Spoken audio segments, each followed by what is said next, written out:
পৃথিবীর ইতিহাসে এক কালো অধ্যায়। জ্বালিয়ে দেয়া হয়েছে গ্রামের পর গ্রাম।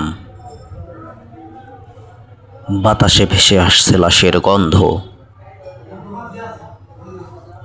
মানুষের রক্তে ভিজে লাল হয়ে গেছে মাটি।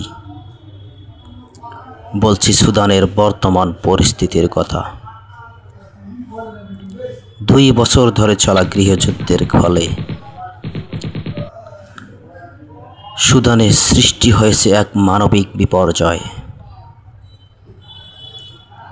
মূলত সুদানের সেনাবাহিনী ও আধা সামরিক বাহিনী RSF এর ক্ষমতা দখলের লড়াইয়ের বলি হচ্ছে সুদানের সাধারণ মানুষ। কিছুদিন আগে সুদানের সেনাবাহিনীর কাছ থেকে RSF দখল করে নেয় আল ফাশির অঞ্চল। আর তারপর থেকে শুরু হয় RSF এর নারকীয় তাণ্ডব। শত শত মানুষকে গুলি করে হত্যা করে ফেলেছে RSF সদস্যরা। ধর্ষণ করা হচ্ছে হাজার হাজার নারীকে। RSF এর হাত থেকে রেহাই পাচ্ছে না বৃদ্ধ থেকে শিশু বাচ্চারাও। মাইলের পর মাইল পড়ে আছে মানুষের মৃতদেহ।